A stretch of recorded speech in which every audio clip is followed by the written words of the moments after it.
Welcome to the Encore Audio Archives YouTube channel. I'm Taper Dave, and this is my channel. I've uploaded hundreds of talks here that I've recorded at meetings in West LA, and I've also recorded conventions starting in 2013. I've got a bunch of those up. And Walt and Mary Murray, the original owners of Encore Audio Archives, started the company in the 80s, and Walt recorded Joe and Charlie's and a bunch of stuff down in Vista, California. My sobriety date is June 20th of 1994. I hope you find something you like, so please like and subscribe to my channel and comment down below. If you want to hear something that I don't have or that you don't see, I'll see that I get it. Anyways, take care and have a great day if you want to.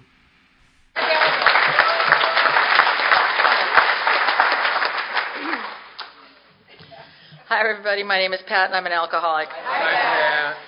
And I'm glad to be here. I didn't realize until I got here and looked at the program that I was speaking at the Longtimers meeting. That seems like it should be like Alabama or Mike Ross or somebody. I don't know how this happened to me. I feel unqualified. I love Alcoholics Anonymous. I love the way I live my life.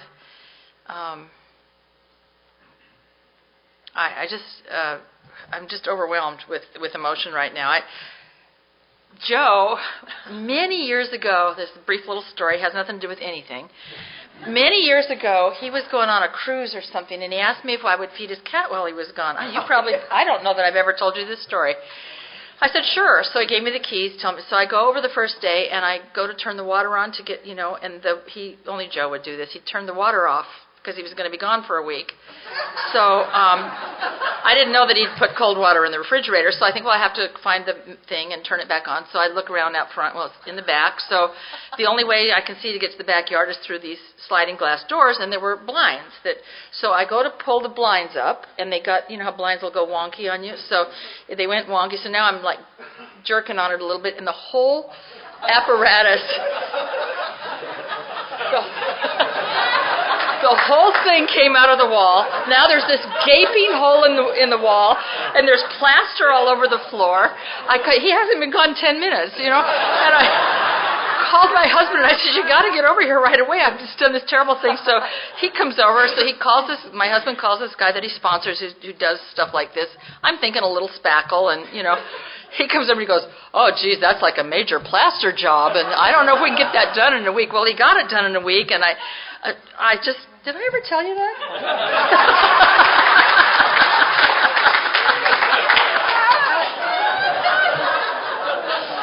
I guess the guy did a good job cleaning that up then, didn't he?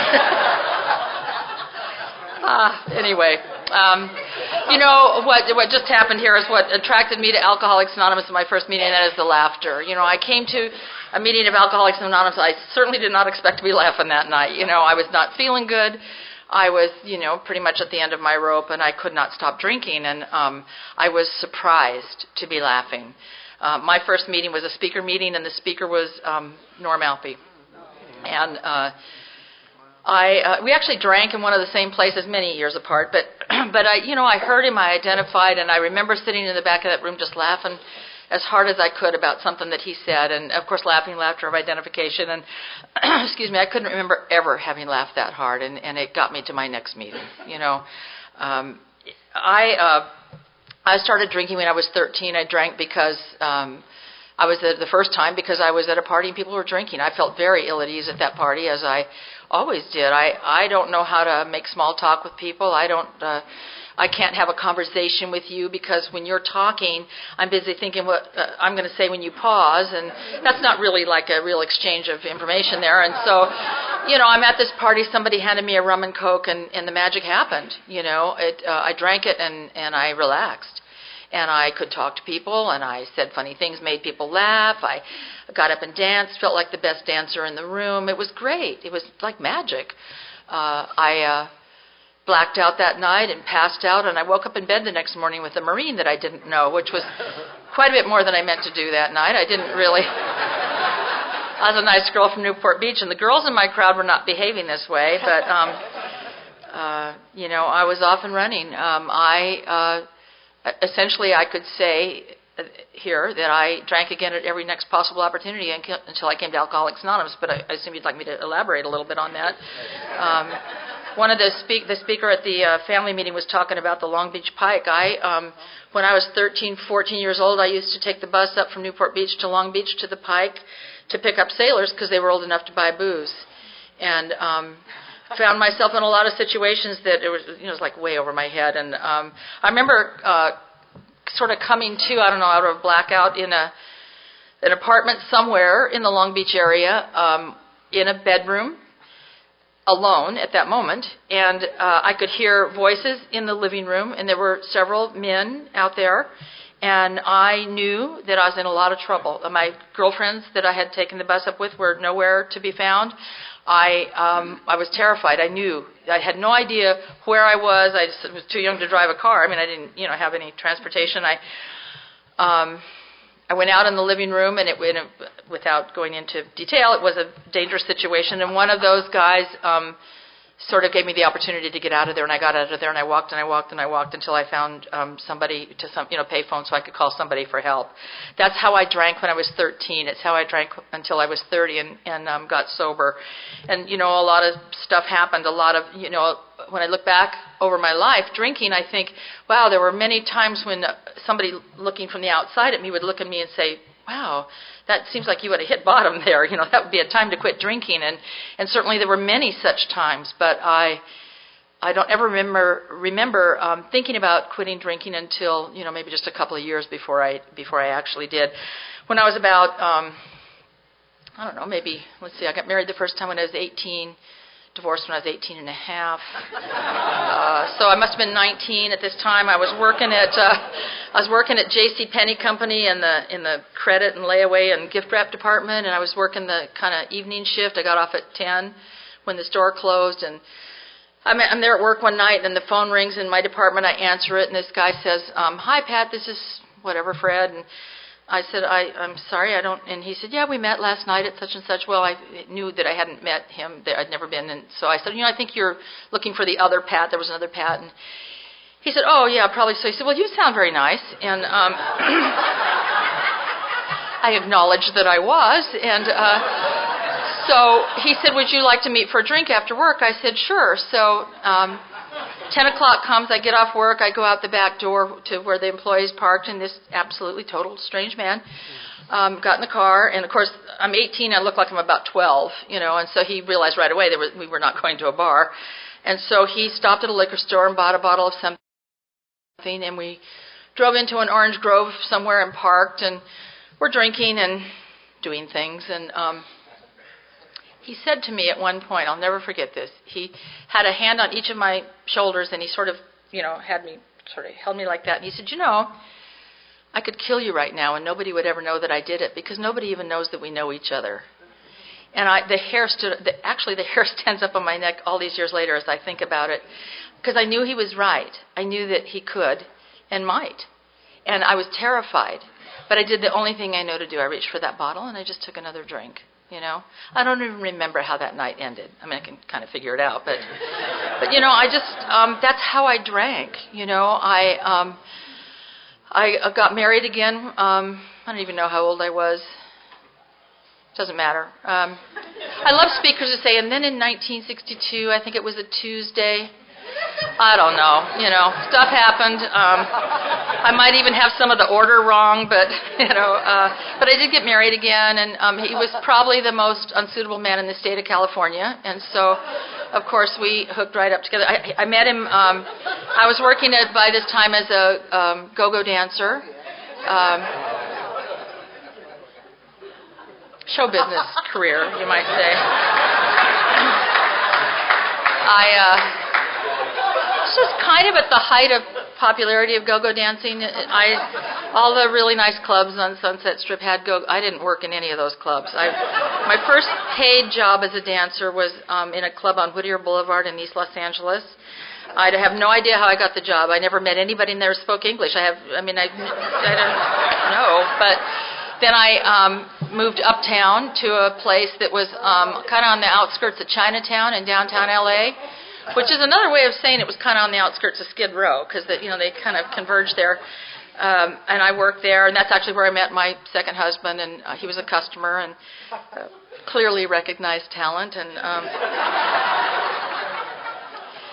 we got married, and now I'm married,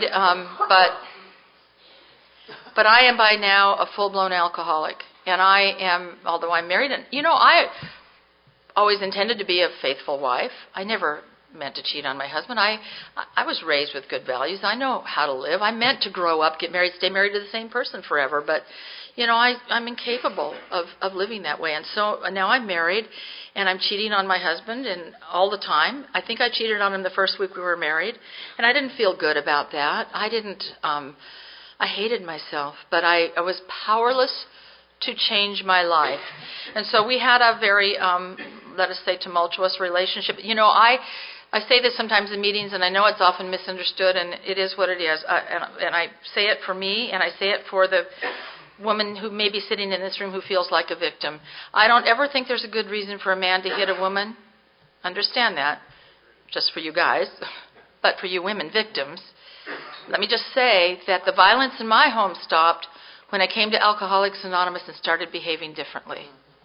Just like to toss that out there for you, because the truth of the matter is, if my life and my problems are your fault, I'm pretty much doomed.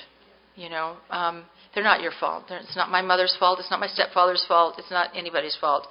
The choice is I have the choice to live my life how I want to live it. And I've chosen for the last 34 years and 11 months and, I don't know, a few days to live it differently, and what a gift.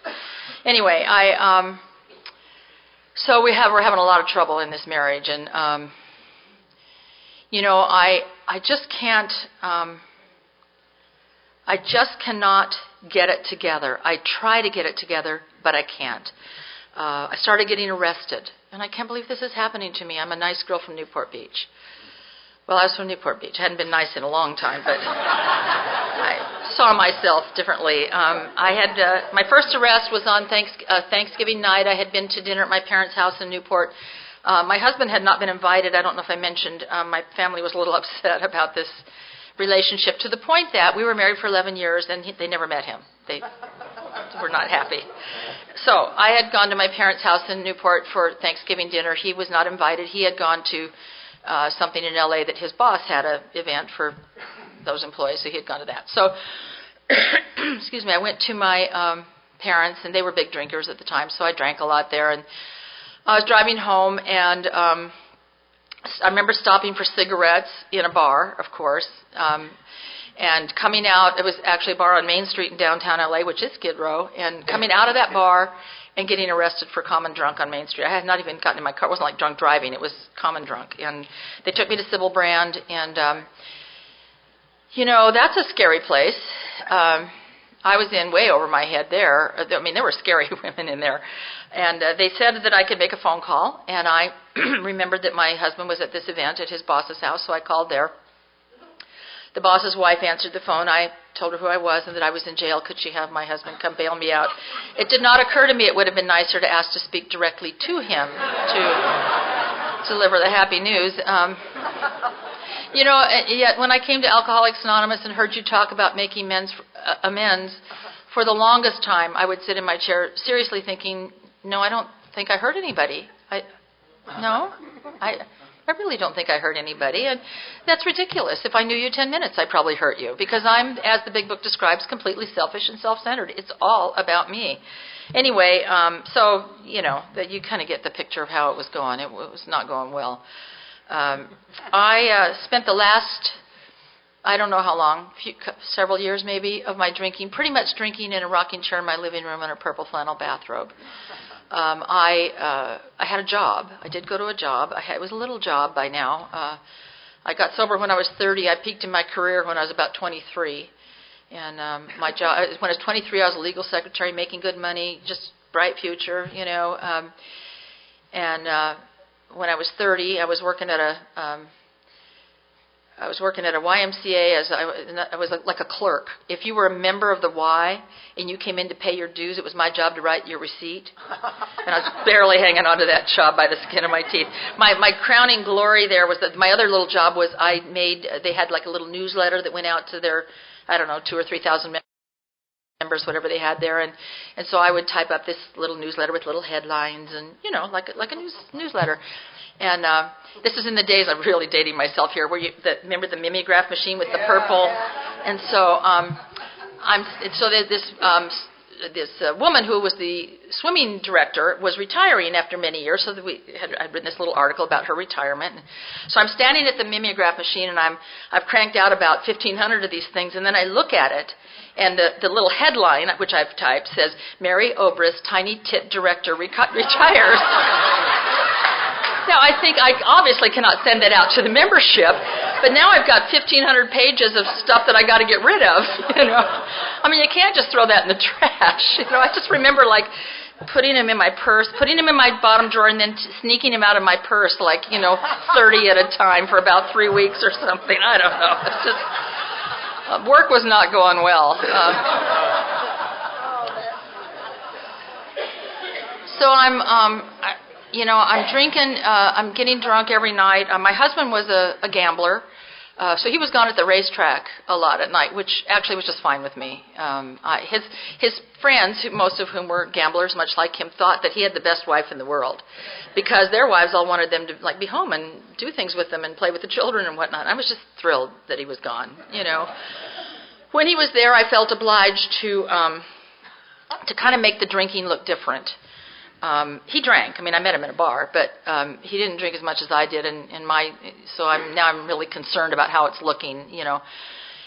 So when he was there, it seemed like a lot of work. You go in the kitchen and you mix a drink, and Scotch is my drink of choice, although I'll drink anything. But ice, Scotch, and then water. There's sort of like a right color that the drink should be. Not quite sure what that is, and then out in the living room with this drink. And now this is the really hard part. There's this reasonable period of time that a drink should last.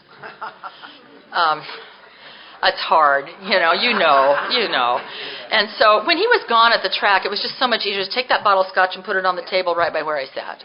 I mean, I used a glass. I'm not a common drunk, but it's just easier. And I would play those sad records over and over and over again. Ray Charles' Born to Lose, my personal favorite. It's really great to feel sorry for yourself and drink and cry, And then sometimes I'd call people on the phone. The Al-Anons are not laughing. The notion to make these calls never comes at 7:30 in the evening, first of all. I've heard speakers say they called the White House and demanded to speak to the president. I didn't do that. I called people I knew. My all-time personal favorite, a boyfriend I had when I was 12. I wonder what Danny's doing now. I'm like 28 or something, Of course, I have no idea where Danny might be living now, so I'd call 30 other people and wake them up and say, hey, do you know where, and I found him, and I'm sure he and his wife were thrilled to hear from me after all those years. I hated myself. I hated my husband. I was not getting along with my parents. There was nothing about my little job was so far beneath my, my talents or my capabilities. There was nothing about my life that was good, that I felt good about. Sometimes I went out with my husband drinking. We used to go to this bar on Hollywood Boulevard. They had what do you call them, like pinball machines or stuff. And so he would be over there with the guys, doing that. I'd be sitting at the bar, so it looks like I'm alone, And so gentlemen would buy me drinks. I would let them. My husband would let them. I might have implied to them that there possibly could be favors later, And I would drink for free all evening, and then my husband would finish with his pool game or whatever he was doing, and he'd come over, put his arm around me, he'd be ready to go, honey, and we'd leave. It's kind of a miracle we weren't murdered in the parking lot one day, because we kept going to the same bar doing this all the time. Oh, God, it's just... Sometimes when I'm talking about it, it's like I'm talking about somebody else, somebody that I knew really well, but I'm just like not that person. I don't think like that person anymore. I'm grateful I get asked to speak in AA because I get to remember it out loud. I think it's good to remember what it used to be like. One night I called Alcoholics Anonymous. I was drunk when I called. I was in my apartment in that purple flannel bathrobe, and I called Alcoholics Anonymous. A real nice man answered the phone, asked me if I was having a problem with alcohol. I said I was, and I started to cry, and I was embarrassed, but I was drunk enough to stay on the phone anyway. And he stayed on the phone with me a long time, told me a lot about himself, and wanted to send some women over to my house. No, thank you. And he told me where a meeting was the next night. He said, "You think you could not drink tomorrow and go to a meeting tomorrow night?" And I said, yes. Now, actually, I doubt very much that I cannot drink tomorrow. I drink every day now. But yes was obviously the correct answer. So you betcha.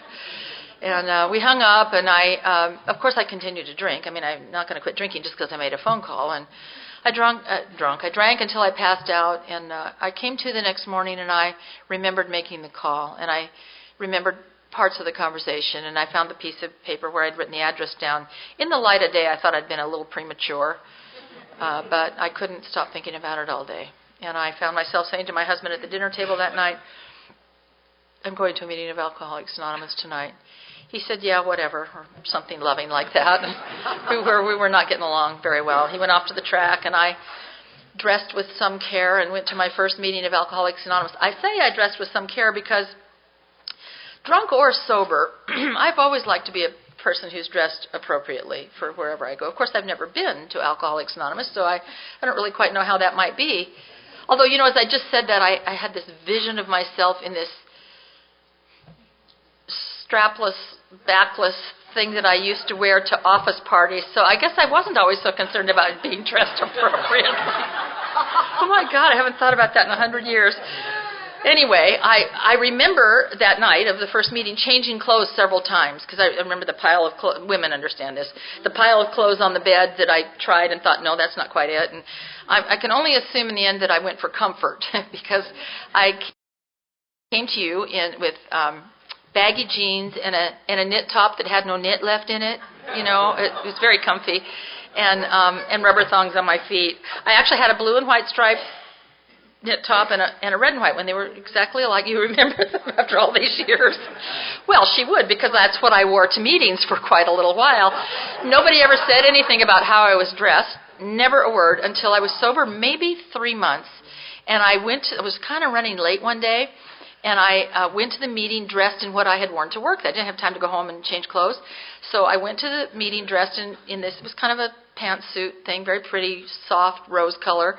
And I went in the meeting, and I think 300 people individually said to me that night, "My, you look pretty tonight." And it kind of made me feel good, and I started dressing a little bit better after that. But anyway, to go back to that first meeting, it was a speaker meeting, probably this size, and as I said, I think earlier, Norm Alpe was the speaker, and I heard him. I got hope. I laughed. I got a big book that night.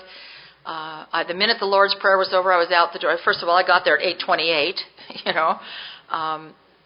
I like to say this because I think it's important. When I got to that meeting that night, there was a man standing at the door who said, "Hello, my name is Clint. Welcome to Alcoholics Anonymous."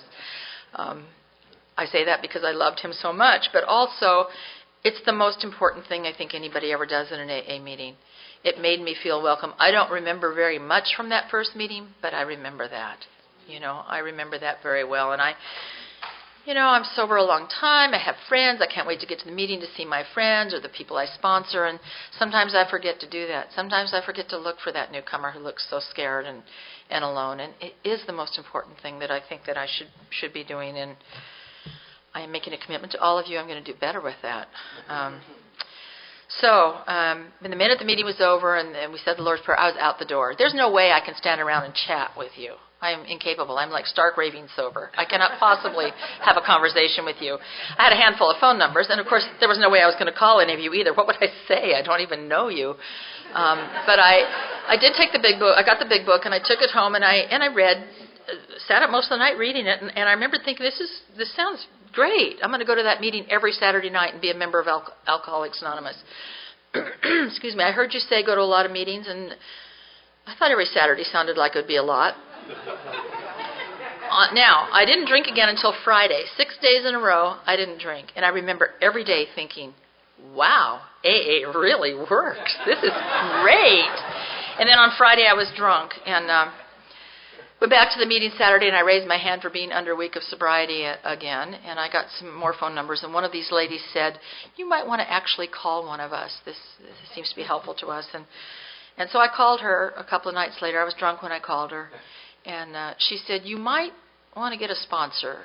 You don't seem to be doing too well on your own, and most of us have found sponsors to be pretty helpful. And, of course, I have no idea what a sponsor is, so I said that to her. I said, well, exactly what is a sponsor, and how would I go about doing that? And she leapt on that. Should have been my clue. She said, I'll be your sponsor. And okay. And she said, meet me tomorrow early before the meeting and we'll talk. Tomorrow was a Thursday. That's not meeting night, but somehow sensed I shouldn't point that out to her. So, okay. So we met, and I like to say this too. So she told me to meet her at, I don't know, like an hour and a half before the meeting. So I got to the meeting place, the church, and the only person who was, she came like 10 minutes later. The only person that was there was the guy who was making the coffee, who, Harvey, who is sober like 5 months longer than me, I guess. Of course, I didn't know anything. At the time, I didn't know this either. I didn't know this really figured out until months later. He was absolutely, so he's sober like 5 months. He's completely incapable of having a conversation with anybody. Seriously. He was not able to put sentences together. But that night, when I got there, and he was the only person, he said, can I help you? And I said, well, I'm new, and I'm meeting just Maggie, and blah, blah, blah. And he talked to me for the 10 minutes or whatever it was until she got there. That's Alcoholics. God, that touches me. It was Alcoholics Anonymous. He was incapable, I'm telling you, incapable of doing that. And yet he did that night. You know, one alcoholic talking to another. So she got there, and the first thing, she had told me to bring my big book with me, which I did. And the first thing she did is she opened it to the front cover and told me to write that day's date in there. I wrote that date in there. She said, that's your sobriety date. I thought I shouldn't have done that in ink. That's not my sobriety date at all. I'm happy to report that it is August 28th, 1975. The next thing she did is she took the meeting directory and she circled a meeting for every night of the week. She didn't suggest that I go to a lot of meetings. She didn't recommend that I go to a meeting every night. She said, on Monday night you'll go here, Tuesday night there, Wednesday night over here. I stopped her about midweek and I said, you know, I'm a married woman. I cannot possibly go to a meeting every night. My husband's not happy that I'm here tonight. When we had this huge fight about me coming, I can't do it. I can't do it. And she said something like, well, perhaps you can do it with less, but not with me as your sponsor.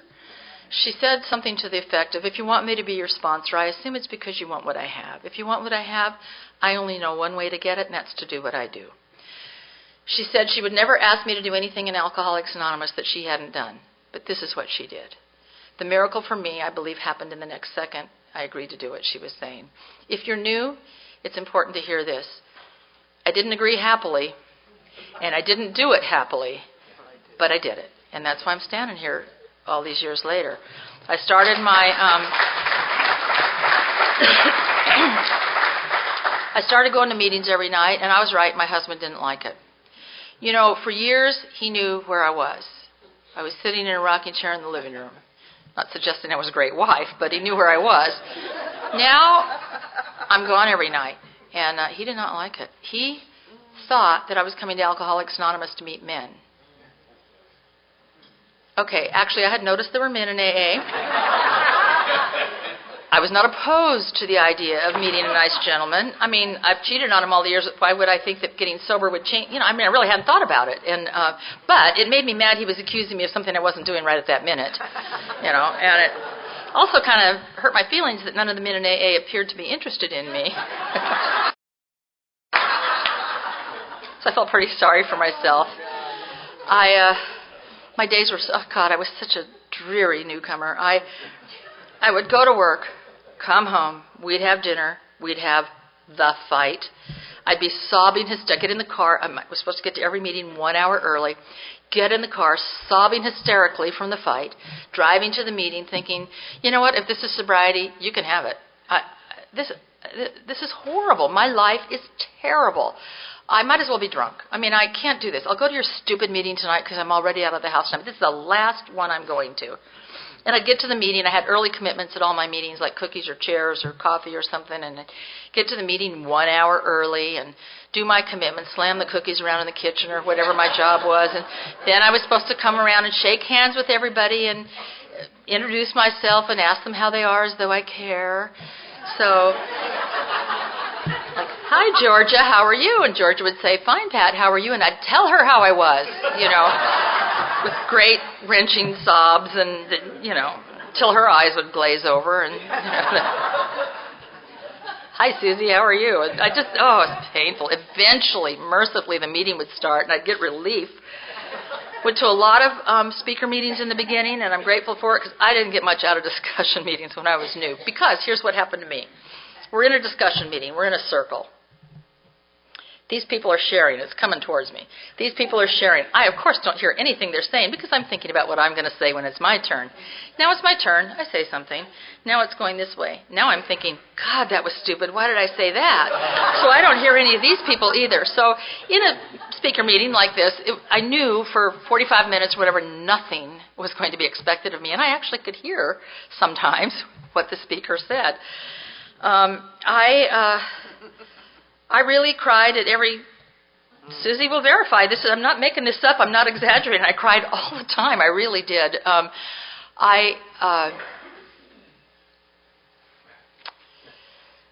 I think the most important thing I ever learned in AA, I learned when I was about 3 months sober. I was at the meeting doing just what I just described to you, whining around and sniveling, and I went up to Larry G., said hello, and he said, "How are you?" And I started to tell him, and he cut me off.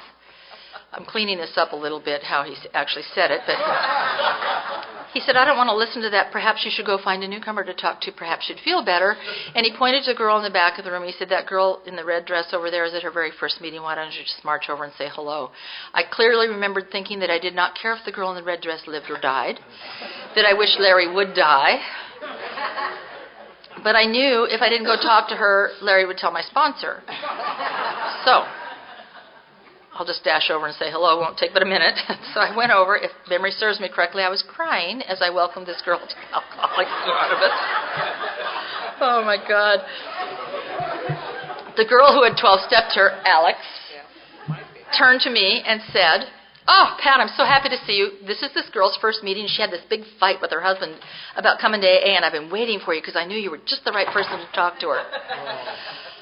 Now, this is split-second thinking. I'm thinking, no, I'm the worst person in the room to talk to her. I have nothing to share of any value whatsoever. I kind of overlooked that I was sober there. I kind of missed that part. All I can think is how sad and tragic my life is. No, I have nothing to say. My simultaneous thought, however, was, I'm standing in front of a girl at her first meeting. I really ought to try to say something positive here.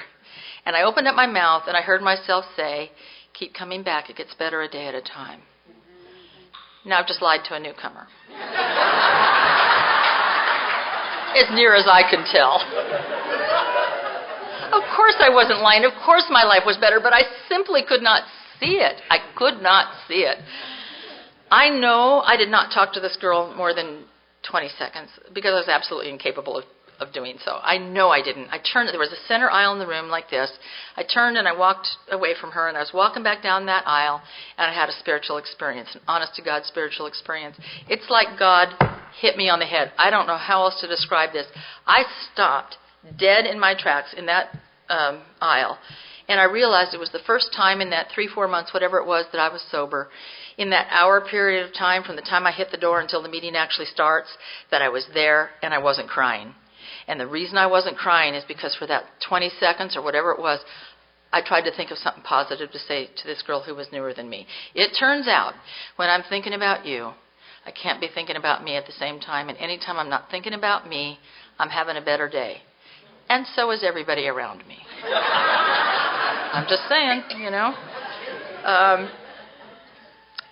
So from that moment to this, I've happily worked with others. And oh, no, wait, we're supposed to tell the truth up here. Okay, I haven't done that, but I'll tell you, it works. It works every time. It does.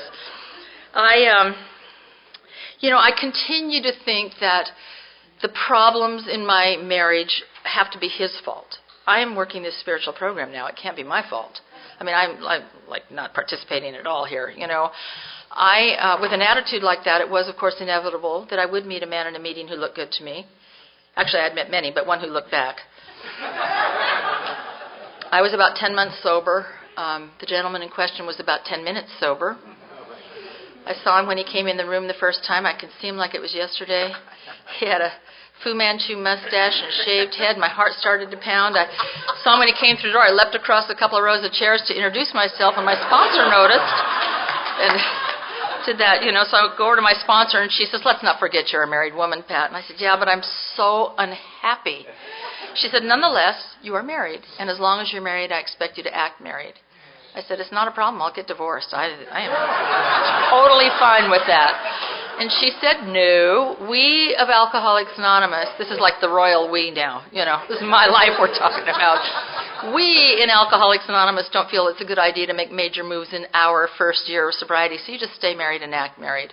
Well, I was obsessed with this man. I know if you're sitting in this room, whether you're in Al-Anon or AA, you understand obsession.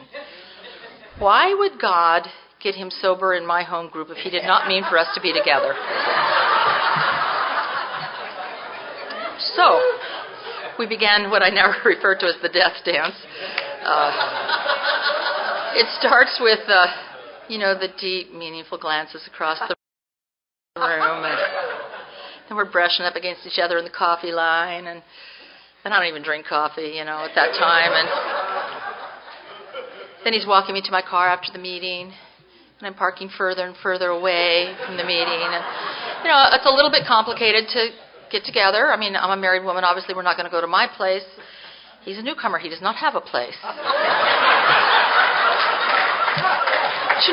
we're very resourceful people. Truly, we are. I arranged this long lunch hour one day at work for somebody to cover for me, and he didn't have a car either, so I picked him up. I was working by this time at this record company in Hollywood, and he was very conveniently also working in Hollywood at a porn bookstore.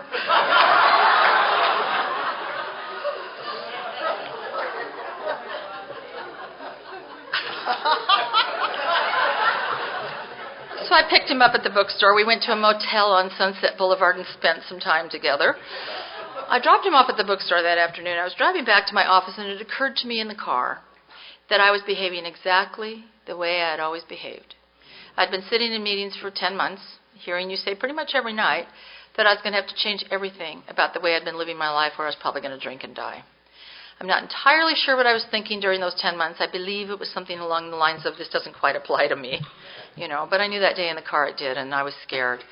Because I'd been here long enough to know that I want what you have. I want to be sober. I want to be happy, joyous, and free. I'm not there. I'm sober, but I'm not happy, joyous, and free, and I don't get how you can help me. I don't see here, now I'm sober, I'm behaving, I started to say screwed things up, but that would be a poor choice of words in this situation, but you get my drift. And so, and I was scared to tell my sponsor what I'd done because she'd been quite clear in her direction about this guy. But the bottom line is I don't want to drink. And so I went to the meeting that night, and now you know how we are. I barely let the poor woman get in the door, and I'm knocking her down. I have to talk to you right now.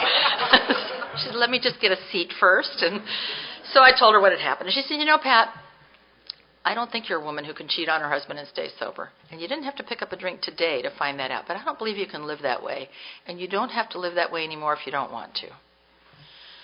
Okay, the truth of the matter is, I've never wanted to live that way. I don't get it. I don't see how you can help me. I just don't get it. Here's what I did. It always sounds so fast when I say it. It was a lot harder in the doing. But a day at a time, I stayed away from him. That's it. A day at a time, I didn't drive by that bookstore. A day at a time, I didn't call him on the phone. A day at a time, I didn't take his calls when he called me. A day at a time, when I saw him in meetings, I shook hands with a locked elbow. If you're new, that means we never got closer than the entire length of my arm. Hello, and I kept moving. I thought I should explain to him what was happening. I fortunately ran that idea by my sponsor, and she said, oh, no, I don't think so. I think he'll get the idea. I really heard that line that is read in every single meeting we go to, half measures availeth nothing. I heard it, and I knew that this was huge for me. I knew it. And so I did it 100% her way. I just stayed away from him. Now, the obsession, of course, passed. Obsessions always pass. The good news, the really good news, and the part I did not expect, was that I don't live that way anymore. I didn't know. I did not know that I could change my life. I didn't know the way you change bad behavior is you quit doing it. It's just so ridiculous. But here's the thing. I mean, if you've been here 10 minutes, you get that on my own, I'm incapable of doing that. You know, it was only with your example and your help and the support of my friend, sponsor and my friends in AA that I was able to do that. I'd like to mention this, too, about that whole little incident before I move on, and that is this. I told you that somebody at work covered for me that day. She knew where I was going and what I was doing. She was like my friend at work, that you talk to. And in fact, when I came back, we talked about it. And a few months after that incident, I got a new job, but I stayed in touch with that woman. We'd have lunch together once in a while. And about a year later, I heard through a third mutual friend that first woman's husband had developed a drinking problem. And she had taken him to some church in the hopes that his drinking problem might be addressed. And when I heard that, I thought, wow, I wonder why she wouldn't call me or go to AA or Al-Anon or something. I talked a lot about AA to her. She knew a lot well, why would she? But yeah. You didn't have to agree quite so readily. It really made me think about the traditions of Alcoholics Anonymous. It is a program of attraction. I don't know if that guy ever got sober or not. I hope he did, but I'll tell you if he did, it's in spite of me. It really made me stop and think about these traditions for the first time, and I can't tell you how strongly I feel about that particular one. If we're going to let people know we're sober members of Alcoholics Anonymous, we have an obligation to behave in a way that would make it an attractive place for them to go or to send somebody that they love. I feel so strongly about that. Anyway, to go back, so my first sponsor drank. I got a new sponsor, right? I guess I was a year and a half sober, and the sponsor said, I watched you from afar whine and complain about your husband. I don't want to hear it. I want you to pretend like you're a kind and loving wife. Just pretend. And it was not that's another way of saying act as if, She was quite clear, though, what she wanted me to do. And it wasn't an attractive idea. I didn't think the marriage could be saved. I didn't see the point of hanging around there since it was so bad.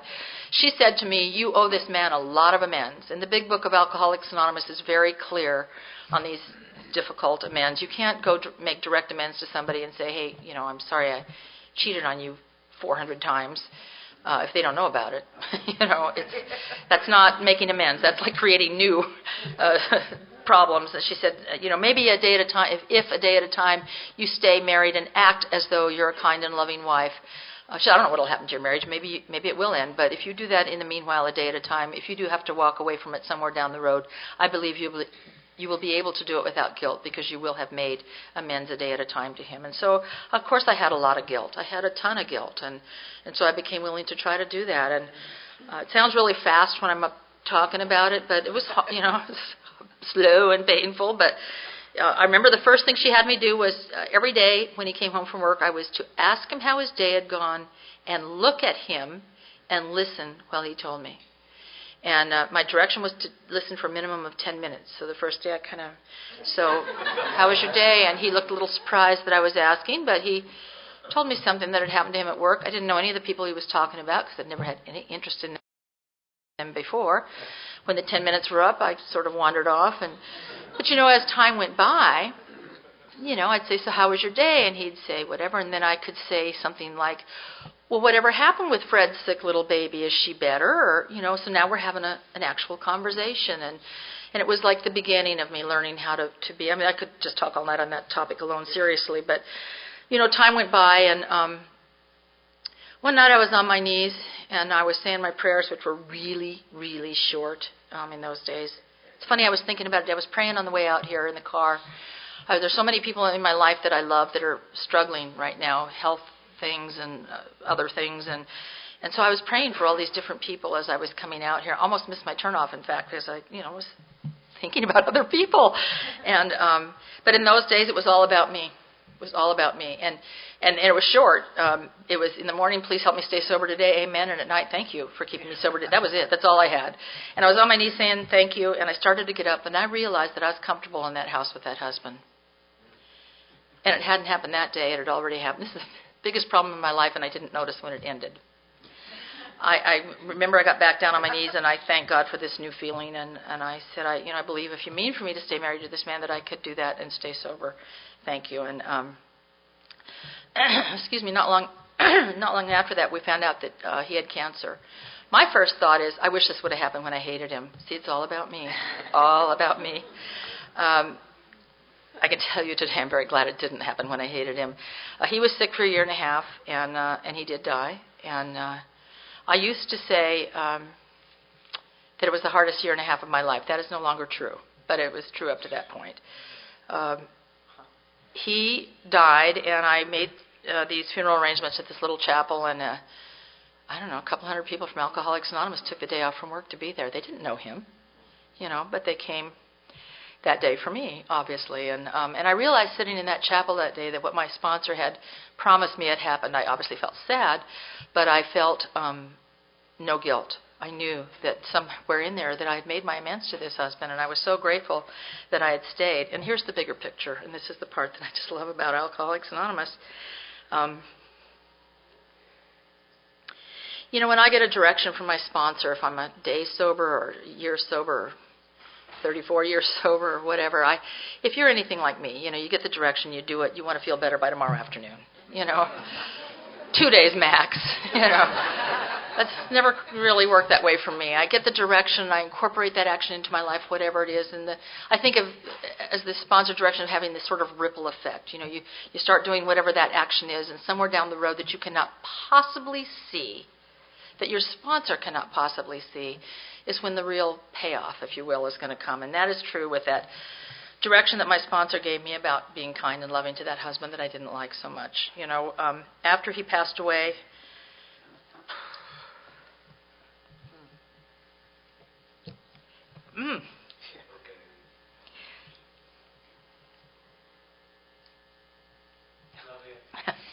Thank you. After he passed away, I started dating Vince. A lot of you knew him. No, that's for me, not for you. I want one.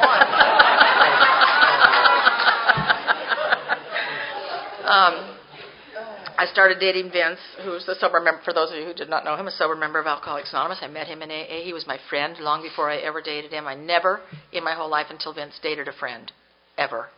Every relationship I ever had, I meet a guy, we have sex, then maybe we have a relationship. Vince was the first person who ever was my friend first, and we dated and we fell in love. We got married, and we had a great life together. And I know, had I not learned the tools there, had I not been willing to stay with my former husband, it would have been a lot different. I know that. Again, that ripple effect that I'm talking about. Obviously, not very happy right now. Vince died a couple of years ago, and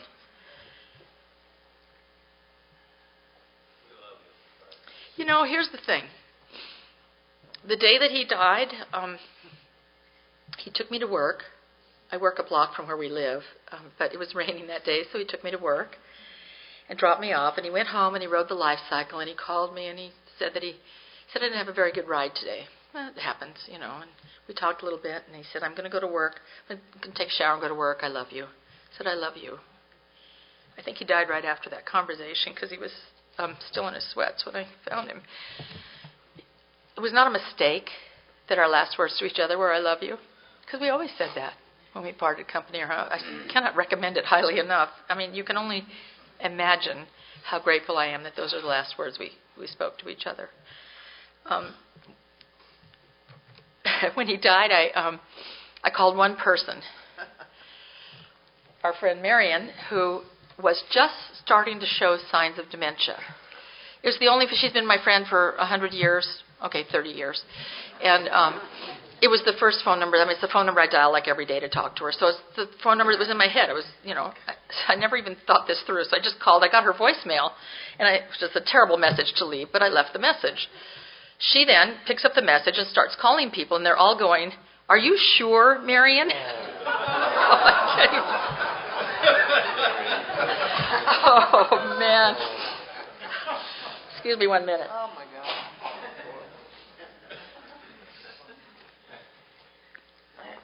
I'll tell you what. This is what I love about Alcoholics Anonymous, that even in the midst of tragedy, you can laugh, and that it's a saving thing. Laughter is, oh man, it's what saved me. So I made these funeral arrangements, and 1,000 people showed up. It was the most incredible day. It was the most incredible day. I feel so grateful that I had so many wonderful years with him. Not everybody gets to have a long and happy marriage, and I feel like a really fortunate woman to have had that, and obviously I wish I still had it, but I really do have gratitude for it. Not long after he died, my mother, who was 90, started failing, and she had to go to, I live in Pasadena. She lived next door to me, and I had to take her to Upland for some medical treatment. She had to go 5 days a week, every afternoon for this treatment. Sorry to interrupt your viewing. Taper Dave here. Just wanted to take a second to ask you to like and subscribe to my channel. Let me know if you like what you're listening. I've got some very good talks here, and this one's a great one. Just curious, do you think this is better than Zoom? Tell me what you think. Which is normally not that long of a drive, except, of course, it's in rush hour traffic, because that's when I get off work and can do it. So we're in the car like for an hour going to this place. Now, my mother is of, let me just say, of the opposite political persuasion that Vince and I are. Vince was very vocal about politics. He loved to argue politics. I mean, he really did. And so my mother was always quite quiet around him because she knew, there's no winning a political argument with Vince. She totally knew that. But now he's gone. So now we're in the car every day, and I get that she thinks she can sway me now. So an hour in the car every day, my mother is giving me these sort of little political lectures. And, I really got that I tormented my mother. I tormented her when I was drinking. The worry and the anguish that I put her through, one should not put a mother through. I cannot live long enough to possibly make amends to her. So I got that my job here in this car every day for an hour is to be kind and loving. You think so? Yeah, you could be right, Mom. Yeah? Oh, yeah, I never thought of it that way. I would get her to the treatment thing, and I would get her in the room and get her settled, and I go, I have to go call my office. I'll just go out in the courtyard where my phone will work, and I'd go out there and I'd just burst into tears from the stress of it all. I'd just be crazed. And then I'd wipe my face, and I'd go back in, and I'd be fine. And, I am so grateful that I got to do that for my mother. My mother never knew how I felt in that car about those conversations, About a week before she died, she said to me, I'm not afraid to die. She said, I've had a good, long, and wonderful life. I'm truly not afraid to die. She said, I'm concerned about you, meaning me. She said, I'm concerned about you. What's going to happen to you? You'll have no family. You'll be all alone. I said, Mom, you were at Vince's funeral. I don't think I'm going to be alone. I think there's a lot of people who care about me. I think I'm going to be just fine. And, of course, I am. This sounds sad, and obviously clearly I am sad, but I need to be clear about this. Life just isn't black and white. I'm not sad all the time. I don't cry all the time. I cry a little bit every day. Not as much, but a little bit every day. And but then I go on with my life. I have a very good life. I have tons of friends. I have a really great job. I have a perfectly good place to live. Really, my life is great. There's a lot of joy, mostly joy. Mostly joy, some sadness, but that's life, The most important thing I can say about all of that is because I have felt, as bad as I think I could possibly feel over the last couple of years, but not once has the thought of picking up a drink crossed my mind. And that's because I've been in the middle of Alcoholics Anonymous the whole time, If you're new, I would encourage you to do that. It doesn't sound very attractive when you're new, jump in the middle of Alcoholics Anonymous. It's like the last thing you want to do. I'm awfully glad that I've done it, because on those days when I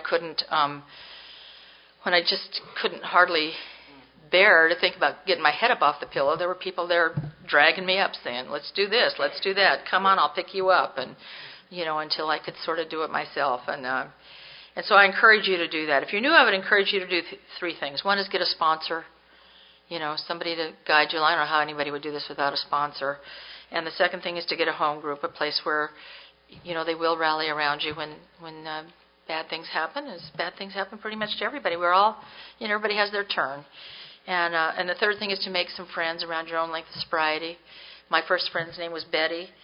She was sober 3 days less than me. I told her everything before I told it to my sponsor. Kind of nice to hear how it's going to sound out loud before you call your sponsor with it, you know what I mean? And so I'd call Betty and say, well, here's what I'm thinking of doing, or this is worse. Here's what I've done. And she would sometimes say, oh, yeah, that sounds good. But mostly she'd say, oh, you better call your sponsor right now. And it's a good kind of friend to have. When we were 10 years sober, she went out. The last time I saw her is when I was 25 years sober, and I was visiting her in prison. So it's not like she went out and had a great life, you know. I've heard through the grapevine that she is sober now, maybe a year or two, and I hope that that's true. But, you know, as near as I can tell, the reason I am standing here, and she is not, is that I have tried to do everything that's been asked of me in Alcoholics Anonymous, whether I wanted to or not. In fact, particularly when I didn't want to. It's easy to say yes when you want to. But, you know, the stuff that I don't want to do, I just say yes because I was told to say yes. I cannot do enough. When I think about it, I think, how could I even think about saying no? I have this great life all because of Alcoholics Anonymous. I never had a friend before. I have no friends that are longer than 34 years and 11 months ago. No, my mother had friends that she went to grammar school with. I don't even get that. You know, somebody said, I'm not on Facebook. I'm going to just say this, and I promise I'll sit down eventually. I'm not on Facebook. And people keep saying, oh, you should get on Facebook. It's really cool because people from high school can find you and stuff. There is nobody from high school looking for me. I am certain, you know. I don't need to be on Facebook. Anyway, I love you. I love being sober. Thank you.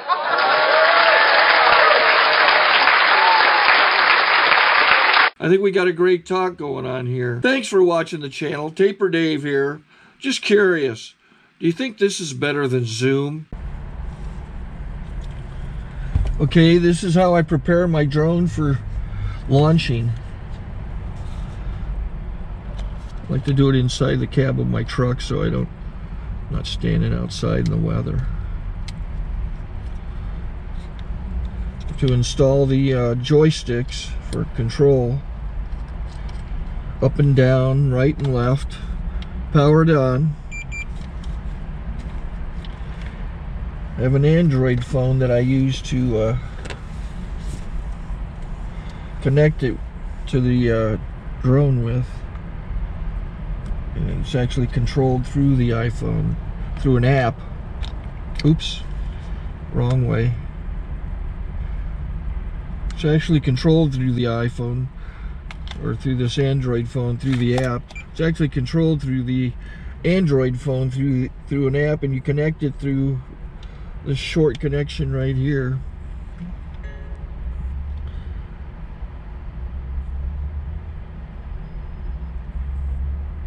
Remote control connected.